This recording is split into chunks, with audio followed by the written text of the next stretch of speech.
I think when people talk about data now in terms of data that affects personalization and identification, I think the argument to be made now by any data scientist or AI practitioner is the argument on what you need and why you need it and being able to justify that going forward in general. There are many exceptions to that, obviously. But yes, I think the burden has changed to us to show not only why we need it and what we need it for, but why that's a good thing and why it does not cause damage unintentionally. And so we've come a far cry from the early collect everything. Only intelligence agencies these days collect absolutely everything, the way the world works now.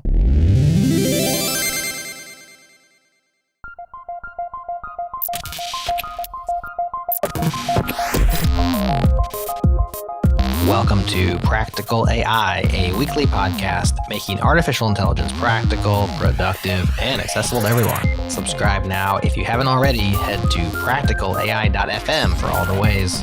Special thanks to our partners at Fastly for delivering our shows super fast to wherever you listen. Check them out at fastly.com.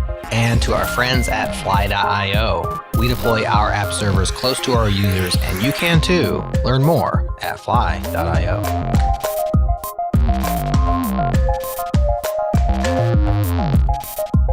Well, welcome to another fully connected episode of the Practical AI podcast. This is where Chris and I keep you fully connected with everything that's going on in the AI community.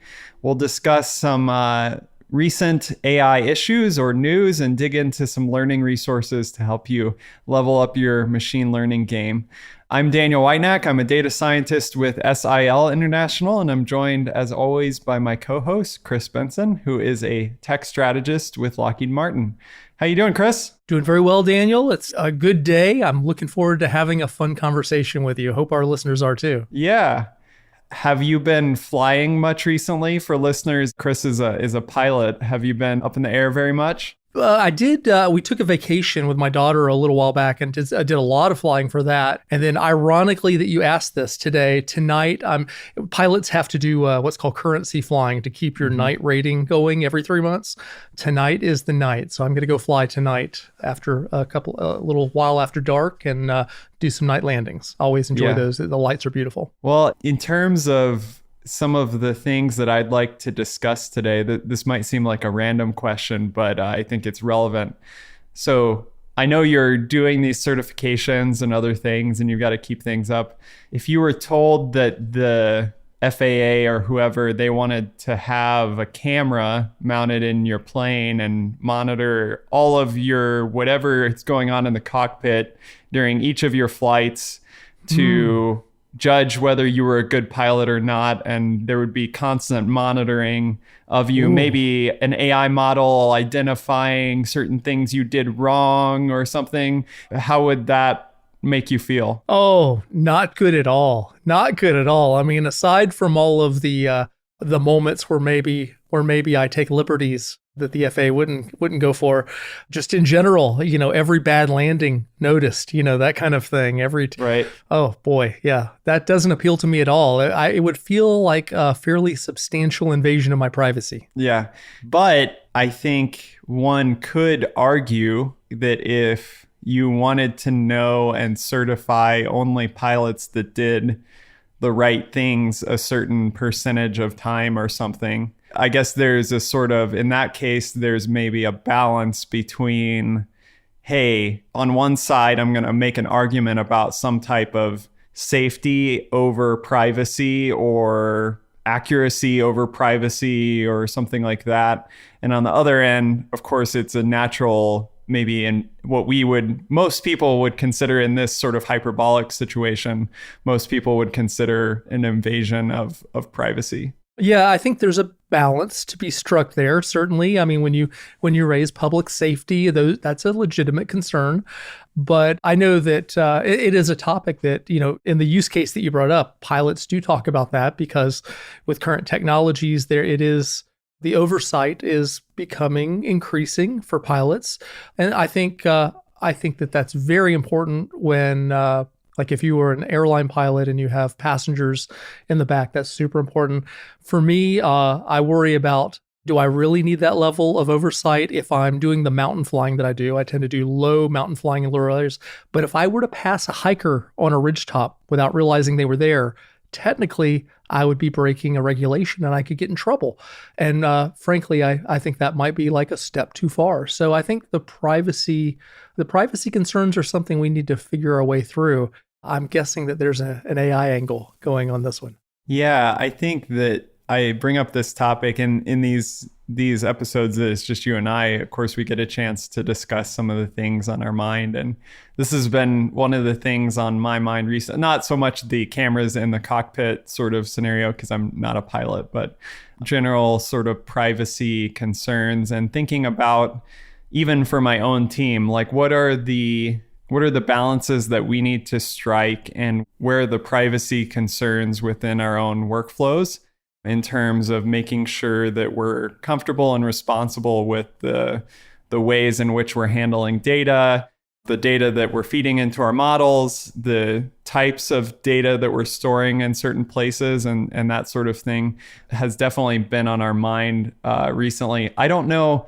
So when I got into this stuff, I don't know if we've talked about this, Chris, but whenever you got into things like this, but when I got into this sort of stuff, it was sort of the beginning of data science-y hype, not so much the AI hype yet, right? Like there was this hype around sort of data science is the new thing. And so getting a job as a data scientist. And I remember at that time, there's sort of this thinking, well, you don't know what data you're going to need. So just make sure you store it all and you have it all. That was kind of the mindset. I remember very distinctly at the time, that was the mindset. How do you think that mindset, maybe do you relate to that? And how do you think that's shifted over time? Oh, I remember that. You're showing your age, Daniel, by the way, because that certainly changed dramatically over the last couple of decades. When you talk about those early days of data science, and everyone was pioneering their way through that. And yes, you were trying to find data to use, and there often wasn't enough data around. And when you found it, you collected all you could to combine with others. And obviously, today things are somewhat different. And with the capabilities, it is privacy and things like data bias and such as that, and they're all interrelated, has changed the landscape dramatically, especially when you consider all the use cases out there. Yeah, I bring this up because let's just say that we want to strive for privacy or a reasonable amount of privacy. Let's make that argument first. There's probably a separate argument of well, maybe we don't need the privacy that a lot of people are after. Maybe that's another discussion, but let's assume that we're striving for some level of privacy. I would say the first thing that comes to my mind in terms of making something, quote, private is if you don't collect or store the data, then that's just about as private as you can get. Now, maybe there's other logs and certain things that we maybe wouldn't think immediately of as data that are revealing certain things. But I think one principle is, I even saw this term. So I was looking through several things leading up to this. One of them that I look at occasionally is Google has this responsible AI practices page. Mm-hmm. And they use this term data minimization, which I know probably listeners are thinking, well, what would we have to learn from Google about privacy? Because they know everything and have all the data. So it's kind of interesting to think about Google talking about data minimization. But I find this term interesting in the sense of one way to improve privacy is to just plain not have data. Have you been in those sorts of discussions within your career around do we actually need to store this data? Or should we not store it? Those sorts of conversations. Yeah, I think the burden has flipped to the opposite side from those early days that you talked about. I think when people talk about data now in terms of data that affects personalization and identification, I think the argument to be made now by any data scientist or AI practitioner is the argument on what you need and why you need it, and being able to justify that going forward. In general, I would say there are many exceptions to that, obviously. But yes, I think the burden has changed to us to show not only why we need it and what we need it for, but why that's a good thing. and why it does not cause damage unintentionally. And so we've come a far cry from the early collect everything data. I think only intelligence agencies these days collect absolutely everything, the way the world works now. Yeah. I think there has been a shift. I think there are a lot more conversations going on about within companies talking about whether they should store certain pieces of data, maybe about a user, let's say a name or a location, right? Something that is useful in maybe marketing purposes or whatever it is, right?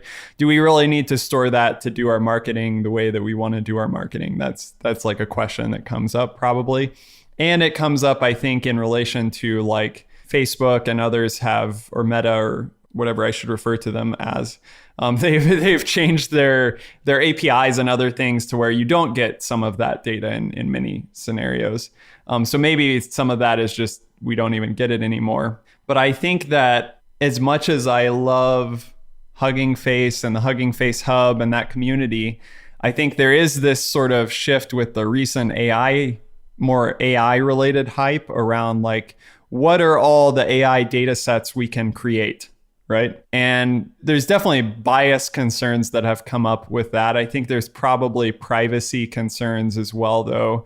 I remember very distinctly, I tried to actually find if there was like a blog post about this or something, but I remember Jim Klukar, who used to work for Immuta. I attended a talk by him, and he showed how you could reconstruct a real person's face from the parameters of like a facial recognition model, because the parameter space was so large. So there's a very large model. There's a lot of information encoded in the parameters of that model, and he could sort of reconstruct, or he showed some research where someone did, I forget the exact details, but you could sort of reconstruct something from that. So even these like very, very large models that are released and the parameter spaces of those models could even have privacy concerns. So I think this sort of proliferation of like, let's get all the data sets on the hub, let's get all the models on the hub. I think that overall is like, 99, I don't know. I don't want to put a percentage of it, but I think overall, like it's a very, very good thing. And obviously, I think if you've listened to this show very much, you know how much I love that effort. But I think with it, there's sort of this maybe a shift back in thinking towards like, let's accumulate all the data, let's release all the models. And these models themselves may even have sort of certainly bias concerns, but privacy concerns as well within them. So yeah, that's one thing that I don't know. I don't really have a definitive statement on, but I've been thinking about as I've seen the community grow around that. You raise a really important point in terms of the implications of what you just described. And that's the fact that as the capabilities are evolving over time, the way we're choosing to make evaluations about how our privacy is affected is also changing. So it's not a static decision. It's a decision where if you look back a few years and look at where it's at, you're like, I'm okay with that. I could see that. They're not pulling back. But at this point, the sophistication level is becoming so much higher. And the fact that you can do that reconstruction that you just described, makes one reevaluate. And then if you add in the fact that there are also considerations like who is it that's doing it and why and what, and that changes depending on who it is. We all are making decisions every day about what privacy compromises we're willing to make. And we all have different profiles in that capacity. If you choose to install security cameras, like the doorbells that everyone has now, and you now know that every time you walk in and out of your front door, you're on camera and it's recognized, it has a model there. It knows who you are. It's recognizing you even before anything is done with the data. And we've all made, and I've made that choice. I have a Nest on my doorbell and I have other devices around my house that know who I am. So there's some level of that, but it also depends on whether or not I have some level of control of that data in terms of its usage, what the rights that I have as a consumer are, and whether or not it's from a public sector perspective or a private sector perspective. So all those are considerations that we can delve into.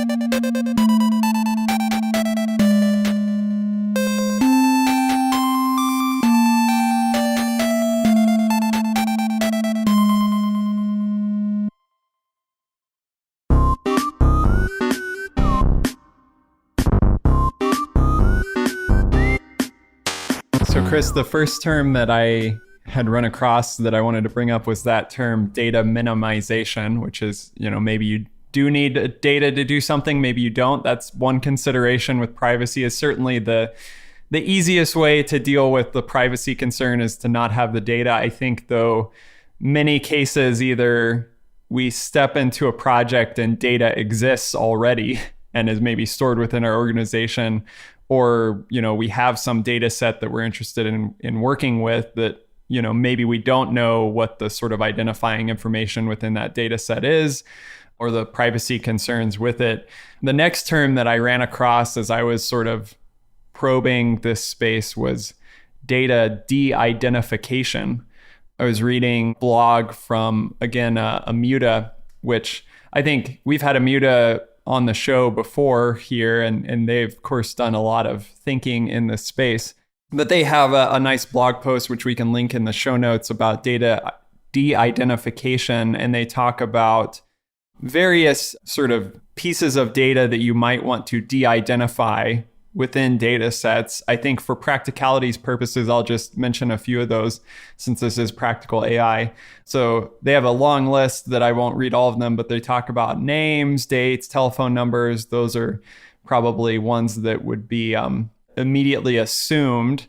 Maybe ones that people might not be, thinking about immediately would be a device identifier or serial number. So like maybe that's a MAC address, or maybe that's like a browser fingerprint. Web URLs might be identifying. Like there's such a proliferation of analytics data within URLs these days. That's one thing I was thinking about, like all the query strings that are added onto a URL to track you in various ways, or like there could be an account ID in some URL or something like that, which is, something that could happen. And they list out a bunch more, but those are the types of, when we refer to identifiers, the types of identifiers that we have in mind. As you sort of look at that list, Chris, do these things come up in your mindset in data sets that you work with? Absolutely. Going through the process of trying to get them removed, to de-identify them, while not losing the potential value of what you're trying to create from a model. Because, let's face it, many of the models we create, humans are central to the output, to the inferences of those models.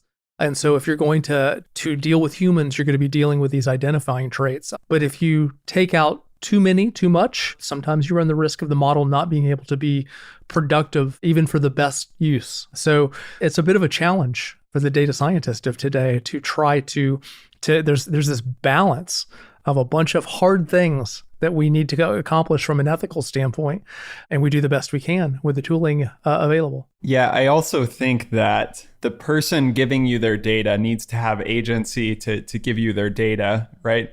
But I also think that the general public doesn't understand the implications of some of the data that they might give you. So I think that you, as maybe a practitioner in the AI space, probably could also not just assume because the user gave me this, it's going to be okay, or at least not have any issues if I use this identifying field or something. I listened to a podcast we talk about the boarding pass thing. This is another flight thing. I don't think so. Go for it. So I listened to, I think this is another Darknet Diaries. I love that podcast. I've mentioned it a couple times on the show.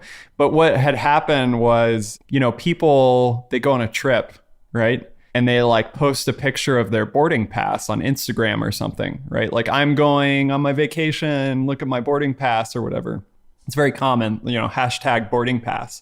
Well, there was a guy that said, there's got to be something on this boarding pass that is like, the airline doesn't tell you that your boarding pass is a security risk and should be private, right? And so people post them all.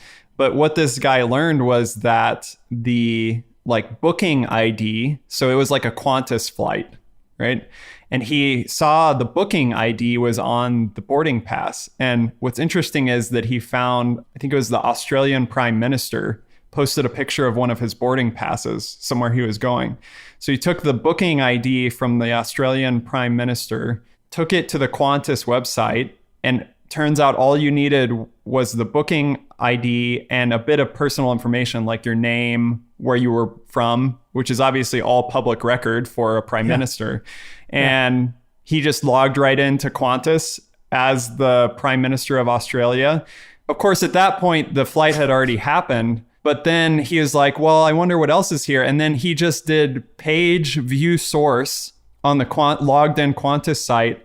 And in the source of the page, there was a JSON field, which included all the info about the account holder, including passport number, phone number, etc. And of course, the podcast is really great. Maybe I'll link that in the show notes too. But it's like, who would have thought that posting a picture of a boarding pass, which the airline doesn't tell you is a security risk, but obviously was a security risk there and a privacy concern because there's sort of passport information and such.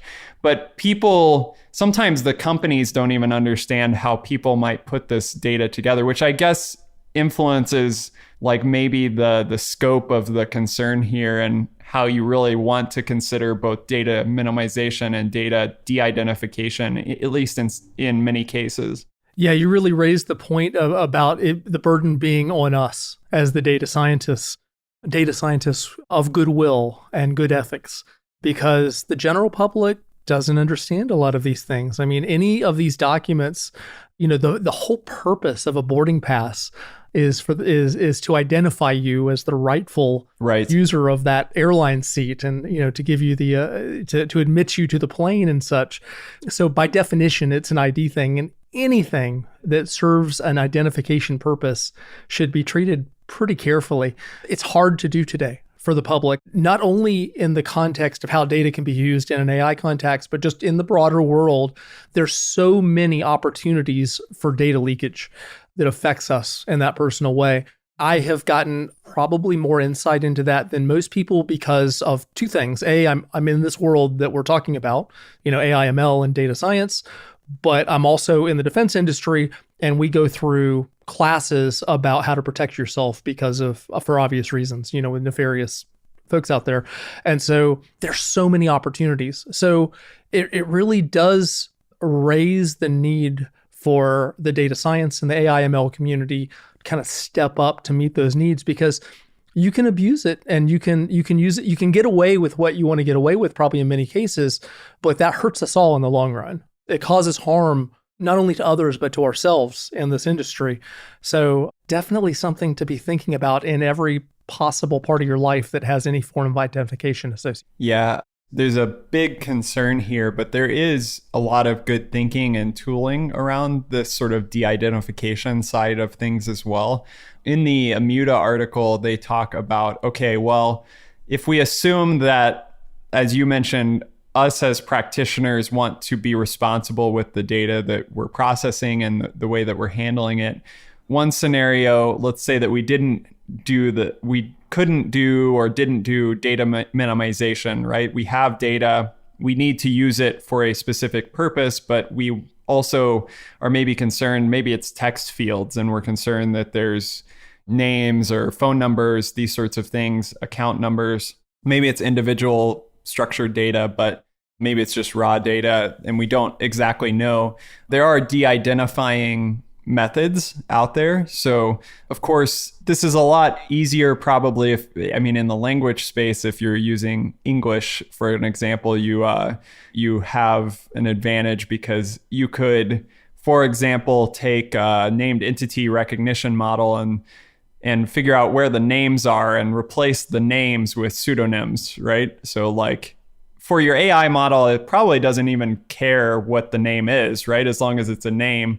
So you can sort of do pseudonyms or fake phone numbers and this sort of thing, and or hash certain fields or obfuscate them in certain ways. So that's like this using a replace type of method for these fields. You could, just identify them. I know there's Python tooling. I forget what the update is on the best one to use. We've used one called Scrub-a-Dub. I think there's Python libraries to like find these things and identify them or replace them. The Amuda article emphasizes this type of, masking or pseudonyms and that sort of thing. And it probably, again, depends on the data type. Maybe if you've got an image with people's faces in it, maybe that's a different scenario than if you have sort of a text field with a name in it and you can replace the name. It's maybe more difficult to replace there are ways now, of course, to, maybe this is another positive use of the deep fake sort of methods. You can replace faces and images and that sort of thing. But there's probably certain methodologies like facial recognition, which by their very nature are identifying methodologies, right? So you don't want, the whole point of facial recognition is to identify someone, right? So there's probably a range of scenarios as well where, like, if I'm just trying to do predict a marketing campaign or something like that, maybe the sort of obfuscation and masking methods are really relevant. If I'm actually, though, trying to identify a face for a security reason in my building or something, I am actually trying to identify someone. And that probably brings up other issues of how you log that and store that identification, which we can talk about. But yeah, it gets complicated in that way, in that kind of going back, building on your last point a little bit there, it goes back to the use case. It goes back to who is using that data. Is the government that you happen to fall under in whatever country you're in, are they looking for facial recognition, or is this your Nest doorbell and you've made an accommodation? It's pretty crucial and it's pretty hard. From a identification standpoint, I think your airline example a few minutes ago was really pertinent in that it's very easy for a user who may be making a choice about offering their data to misunderstand that. They may look at the data that they're giving up and go, this is okay, this isn't too much.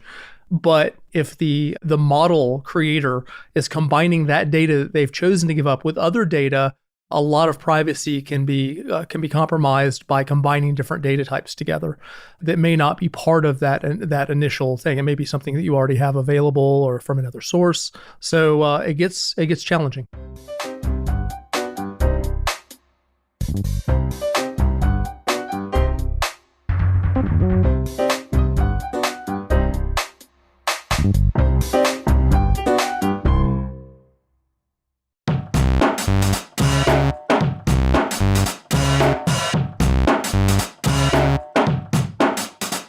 The challenge that you brought up, Chris, around, I guess, the expectations of users of how their data is going to be used or combined with other things, it's a really challenging one that can get really complicated. Like, I'm thinking of, even in my own scenario, we've had discussions before because maybe we've got a recording from someone across the world, some language recording in our archives, right? And they gave permission for that data to be used or collected and stored in the archive and for language documentation purposes or something like that, right?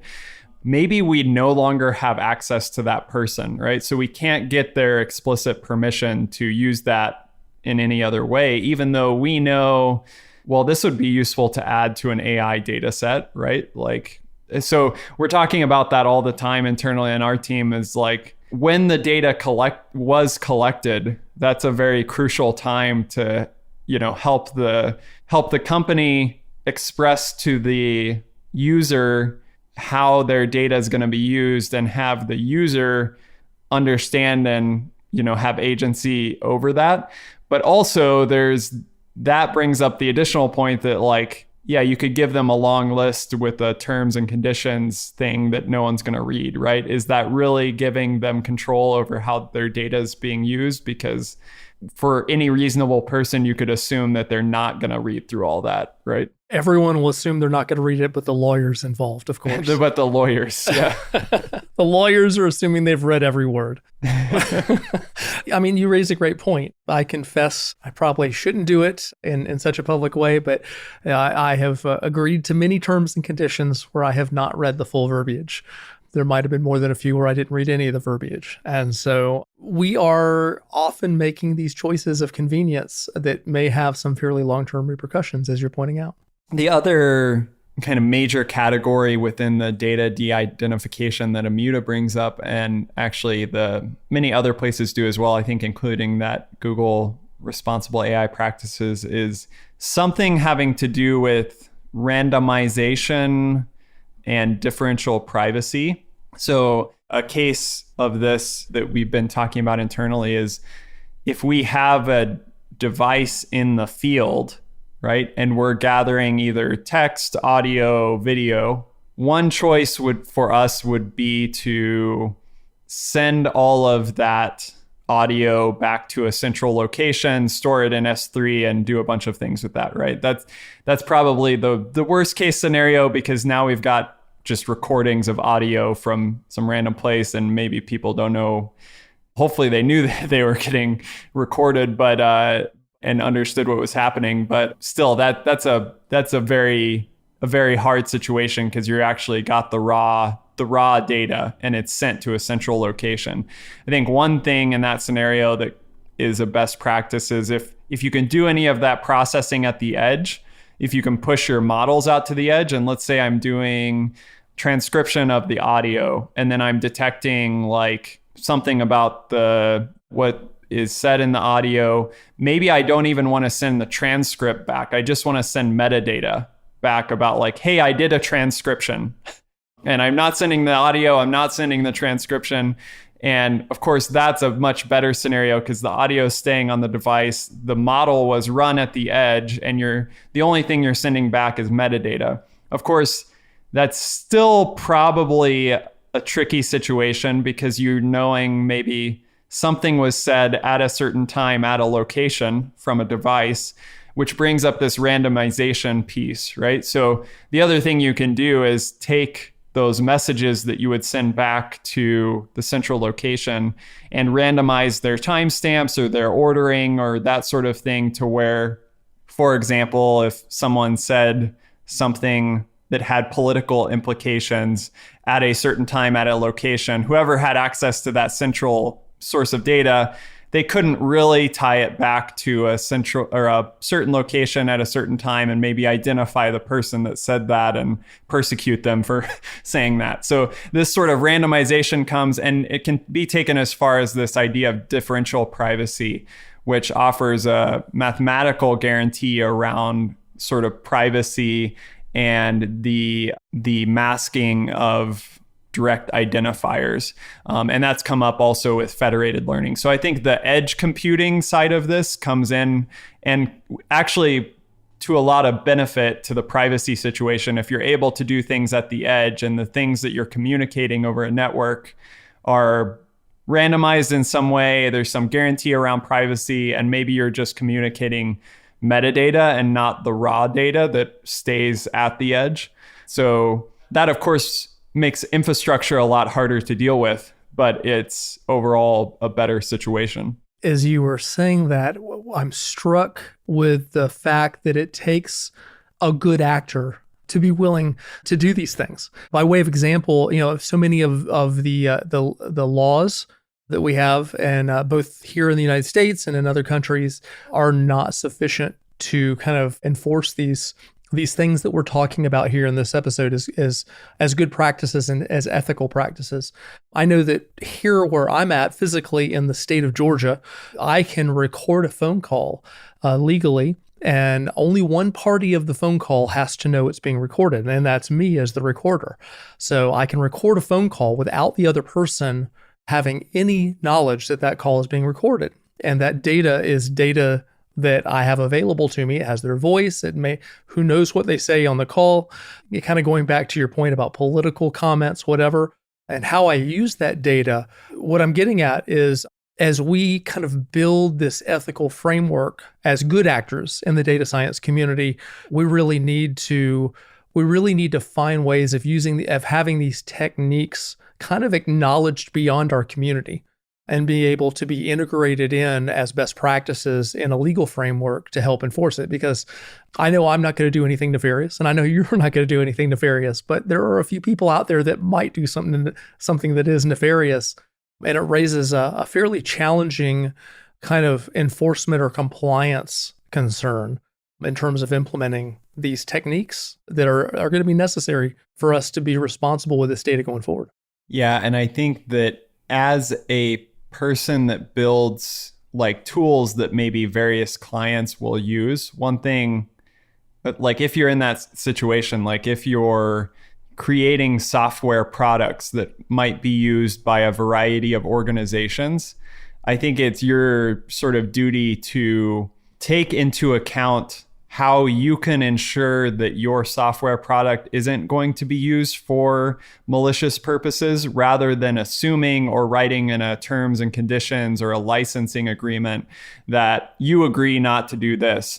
So for example, like in that scenario of communicating audio back to a central place, if you only make it possible for your software product to communicate metadata back to a cloud location, I mean, someone could hack it and maybe do something else, but at least you're making it much harder. Whereas if you make it to where there's an option to send the audio back as well, well, then you're in a whole nother scenario where people could do all sorts of things with that. So I think that also understanding what might be possible, whether you think you are working with good actors or bad actors, is within the sort of duties of us as practitioners to think, because even our managers or executives that are promoting the things that we build, they might not understand the implications of what could be done with what we're building. So at some point we have to kind of own that and hope that over time the sort of regulations and guidance we get from maybe governing bodies or other places will catch up to where the technology is. That's a great point you're making. And that is, do what you have the ability to do to kind of police the set of circumstances that are out there. So if you don't have a strong legal framework to fall back on that will protect your users in that capacity, as a data scientist, being able to say, well, this is the software I'm going to give you. This is the capability that I will provide, and eliminating some of those cases that could be used nefariously is really important. I would love to hear examples from our listeners about how they might be doing some of these things, and maybe share some of their ideas with us on some of our social media outlets for the show, because this is important. Our community is leading the way in the sense of how to affect privacy with all of these new technologies coming through and all of the capabilities that AI has surged forward on in the last few years. That we're the vanguard. We're the tip of the spear. Yeah, I totally agree. Well, in the last few minutes here, it may be worth just quickly mentioning a learning resource and maybe a couple things happening in the AI community. One interesting thing, Chris, I wanted to mention before we close out here is that you can now run this stable diffusion model on a Hugging Face space, which is one of these recent text to image models that does really amazing things when you put in variety of text. So I just, in our Slack channel, I sent you a message. I put in 2 cool guys recording an AI podcast. And maybe I can post this in our show notes or something, but they don't look like Chris and I, but no, at much least cooler than we are. In a couple of the photos, they're wearing sunglasses. Maybe we should consider that. I do notice that there's a trend where at least 3 of them, one of the guys is bald and the other one is not bald. Well, I have very short hair. Maybe I should shave my head, and we need one bald guy and another. Yeah. Also, there's some interesting text going on. 2 kojikakas. I don't even know what that means. Yeah. No. Anyway, very interesting AI generated 2 cool guys recording an AI podcast. But they have other examples too, like a small cabin on top of a snowy mountain in the style of Disney art station, an insect robot preparing a delicious meal. So anyway, something to play with. If you don't have access to the OpenAI DALL-E 2 model yet and you're on the wait list, wait no longer. You can use Stable Diffusion on Hugging Face and have some fun there. I also saw a pretty cool release from Spacey from the NLP world. They've been on the podcast before, but they released Floret, which is an extended version of fasttext, which uses Bloom embedding. So Bloom was this huge language model that was a collaborative effort and a big language model that came out recently. And Spacey has implemented this sort of combination of fasttext embeddings and Bloom embeddings, which is efficient and built right into the Spacey ecosystem. And I'm excited to try those things out where this will allow you to compare words to other words and see their similarities, but also build models on top of these sort of embeddings, which could allow you to do things like text classification or named entity recognition and these sorts of things. These are really the building blocks of modern NLP, or these embeddings. And it's interesting, these combine both word and subword embeddings, which could handle like misspellings or rare occurrences of words and that sort of thing.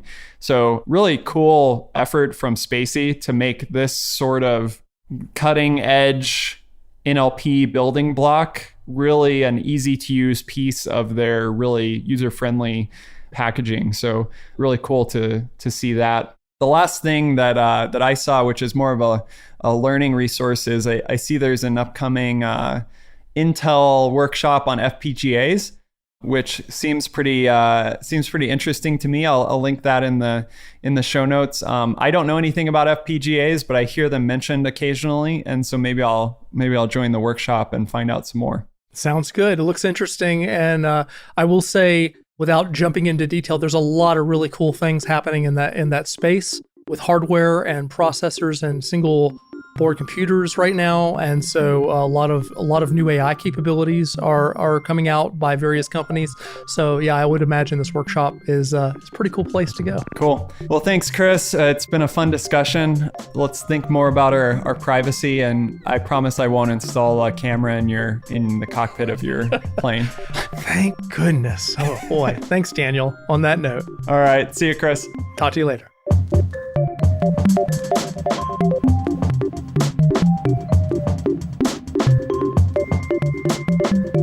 All right, that is our show for this week. If you dig it, don't forget to subscribe. Head to practicalai.fm for all the ways. And if Practical AI has benefited your life, pay it forward by sharing the show with a friend or a colleague. Word of mouth is the #1 way people find shows like ours.